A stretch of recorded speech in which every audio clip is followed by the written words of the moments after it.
I guess I'd kind of like to guide the conversation into a specific place of positive mental attitude.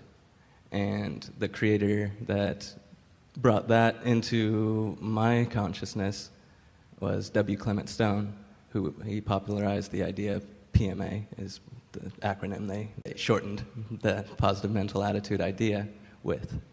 W. Clement Stone was known as a reverse paranoid, where he believed the universe was conspiring to do him good.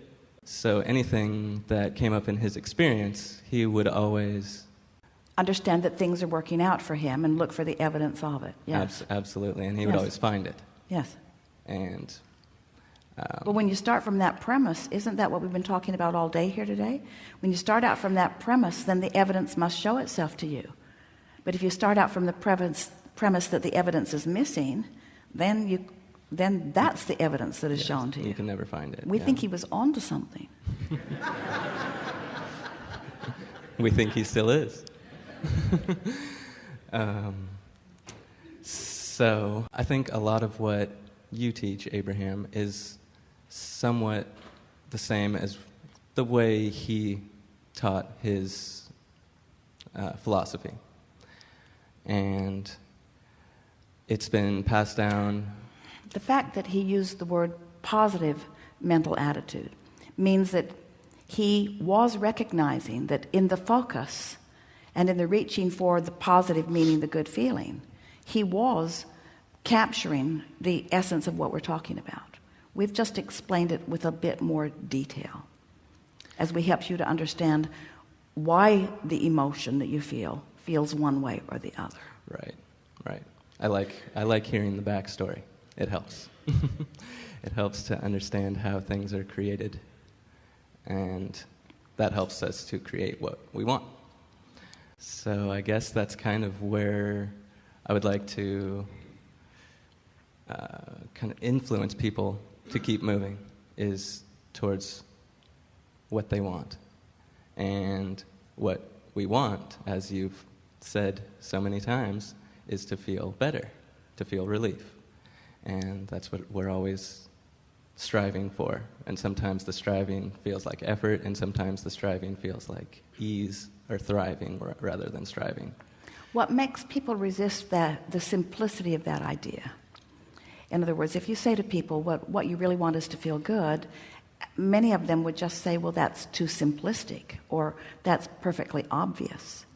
But when you realize that in the acknowledging that feeling good is what you're really reaching for, and that there are no limits.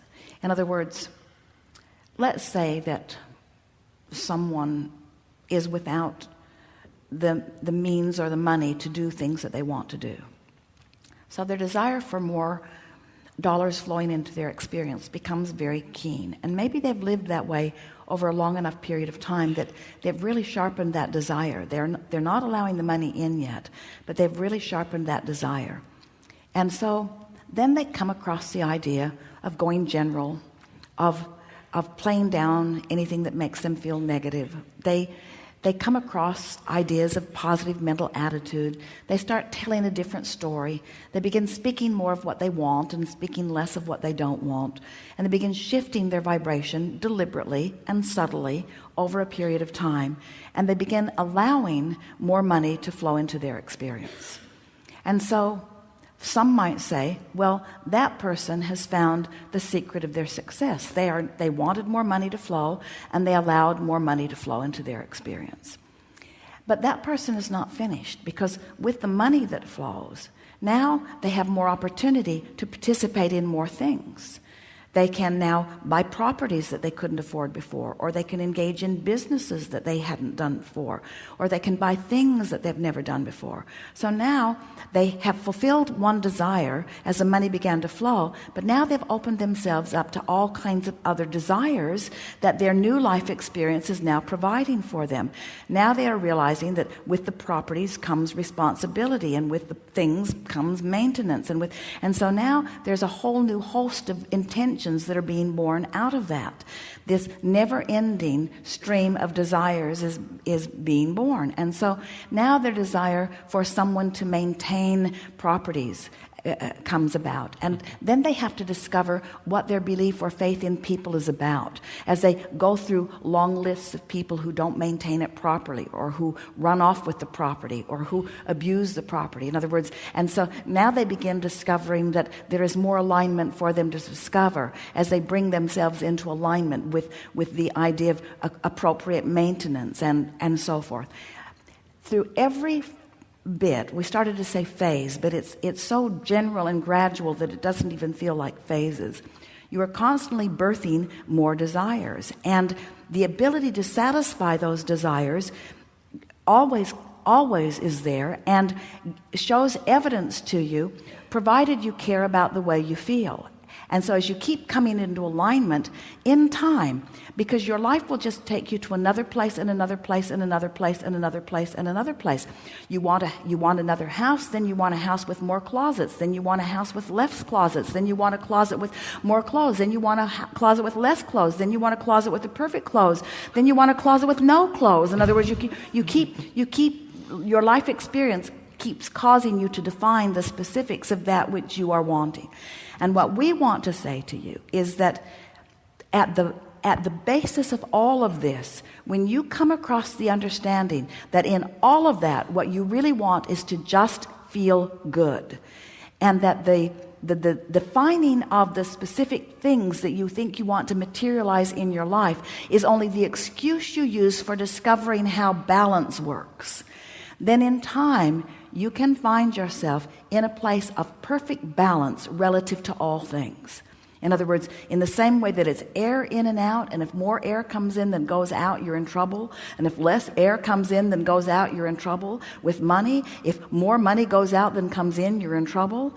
And even if more money is coming in than is going out, you're in trouble. In other words, it's about energy. If you're asking for more than you're allowing, you're in trouble. If you're not asking for all, if you're not allowing all that you've asked for, you're in trouble.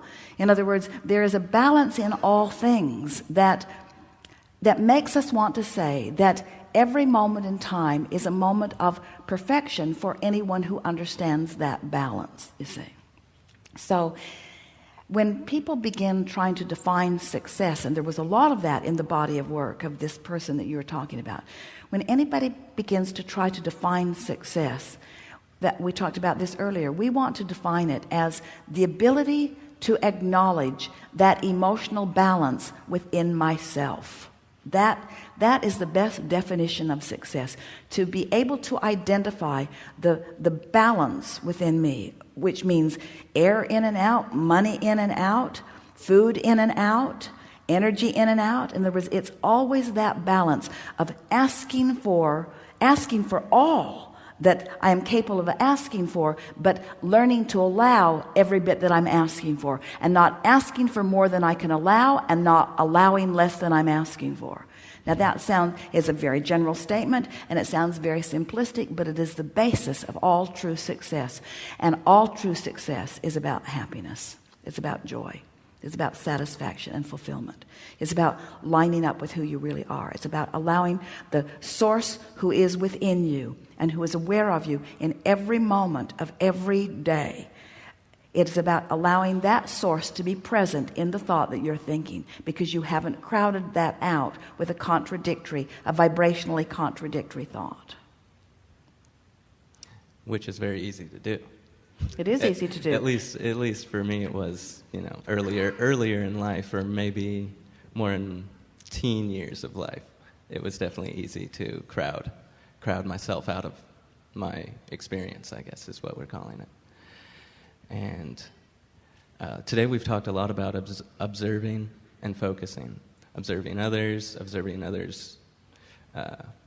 what others have that we might not have, or what others do that we wouldn't do or want to do, or how others see us. We would like you to shift that tenacious appetite to observe into the framework of wanting to observe how you feel when you see that, how you feel when you think that. In other words, let your observation be about how it resonates with who you are right here and now. In other words, if we want you to observe, we want you to sift through the data, we want you to discern, we want you to discover preferences, we want you to define the details of what you want to live, and we want the universe to yield to you the specifics in the wondrous ways that it is capable of delivering. But from a practical standpoint of what you might do as individuals to enhance your experience, to fulfill your reason for being, to satisfy the desires that you held when you made the decision to come, we want you to understand that these things you knew. You knew that you were eternal and ongoing. And you knew that it is endless, the opportunities that you will have to define the specifics of what you want. And you felt certain that you would be satisfied moment by moment in the unfolding. When you find yourself, any of you, in a place where you feel that there is some injustice, where someone else has received more than they deserve, and in the process of that you are getting less than what you deserve, or when you are observing some injustice where you feel that someone is being mistreated who should be treated differently, when you see lack of any kind anywhere, if you could just acknowledge to yourself that in that moment what you're really feeling is your disagreement, and in some cases your vehement disagreement with the way the broader part of you who is out here on the leading edge with you is observing this same moment in time. And if it would be your quest from this moment forward to find resonance with the way that source within you sees this moment. In other words, you see something, and for whatever reason, maybe it's for some principle that you've been carrying around for a long time, you feel disappointment in the person, or you feel that there is something about that person that you are criticizing, and you feel validated in your criticism because there are plenty of other people that would rally with you to point criticism in that way. If you could stop in that moment and just acknowledge simply that the fact that criticism is existing within you at all means that you have found contradiction with that which is your source. And then if you would take it the step that we really are asking you to take, this is the step that almost no one is really understanding.